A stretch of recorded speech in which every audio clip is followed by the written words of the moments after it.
প্রকৃত অপরাধীদের বিচার দাবি এবং নিরপরাধ পুলিশ সদস্যদের নির্বিঘ্নে কাজে ফেরার আকুতি।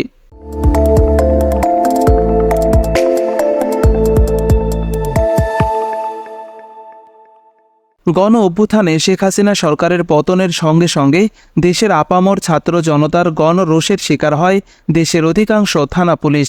এমন পরিস্থিতিতে আত্মগোপনে চলে যান তখনকার পুলিশ মহাপরিদর্শক, আইজিপি ও ঢাকা মহানগর পুলিশ ডিএমপি কমিশনার সহ বাহিনীর বেশ কয়েকজন ঊর্ধ্বতন কর্মকর্তা।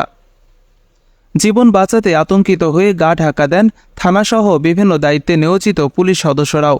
তবে অন্তর্বর্তীকালীন সরকার গঠনের একদিন আগেই নতুন আইজিপি ও ডিএমপি কমিশনার নিয়োগ দেওয়া হয়। দেশের অন্যতম গুরুত্বপূর্ণ এ বাহিনীতে গতি ফেরাতে নানা উদ্যোগ নেওয়া হয়। পুলিশ সদস্যদের মনোবল ফেরাতে উদ্দীপনামূলক বক্তব্য দিয়েছেন স্বরাষ্ট্র মন্ত্রণালয়ের দায়িত্বপ্রাপ্ত উপদেষ্টা। অন্তর্বর্তীকালীন সরকারের 1 মাস পার হলেও আগের অবস্থায় ফিরতে পারেনি পুলিশ বাহিনী। খোঁজ নিয়ে জানা গেছে, এখনও ঢাকাসহ বিভিন্ন মেট্রোপলিটন এলাকা ও জেলাগুলোতে পুলিশ সদস্যরা টহল কার্যক্রম বা দৈনন্দিন অপারেশনাল কার্যক্রমে যেতে পারেনি, যার ফলে মাঝে মধ্যেই খুন, ছিনতাই ও চুরির মতো অপরাধ সংগঠনের ঘটনা ঘটছে। থানার কার্যক্রম শুরু হলেও পুরোপুরি নাগরিক সেবা দেওয়া যাচ্ছে না। 1 মাসে ট্রাফিক ব্যবস্থাপনার নিয়ন্ত্রণও পুরোপুরি নেওয়া যায়নি। এতে রাজধানী ঢাকাসহ দেশের গুরুত্বপূর্ণ নগর ও শহরগুলোর সড়কে গাড়ির বিশৃঙ্খলার সৃষ্টি হয়েছে।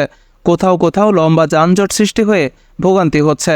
কিন্তু পুলিশের ট্রাফিক সদস্যরা আইন ভঙ্গকারী যান বা চালকের বিরুদ্ধে মামলা বা প্রসিকিউশনও দিতে পারছে না।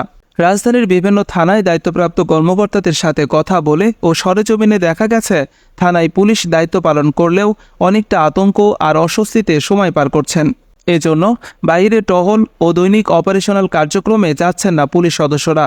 থানায় আসার সময় ব্যাগে করে ইউনিফর্ম নিয়ে আসেন এবং দায়িত্ব শেষ করে তা ব্যাগে করে বাসায় ফেরেন। মোটর সাইকেলে পর্যন্ত ডিএমপি বা পুলিশ লেখা লোগো মুছে দিয়ে তারা চলাফেরা করছেন।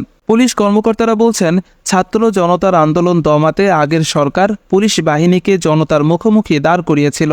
এর জেরে সরকার পতনের দিন এবং আগে পরে বিক্ষুব্ধ জনতা পুলিশের ওপর আক্রমণ করে। বিভিন্ন থানা ও পুলিশ স্থাপনায় ভাঙচুর করা হয়। গাড়িতে অগ্নিসংযোগ করা ছাড়াও ব্যাপকভাবে ভাঙচুর চালানো হয়েছে। এতে পুলিশ সদস্যরা আতঙ্কিত হয়ে পড়েছিলেন। কিন্তু নতুন আইজিপি দায়িত্ব নিয়ে বাহিনীর স্বাভাবিক গতি ফিরিয়ে আনতে নানা চেষ্টা চালাচ্ছেন। দ্রুততম সময়ের মধ্যে সব থানার কার্যক্রমও শুরু হয়েছে।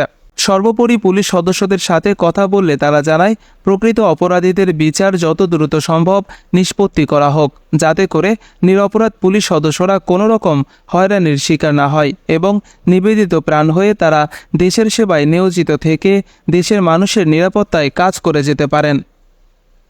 মাসুম বিল্লাহ, সরেজমিন বার্তা, নিউজ ডেস্ক।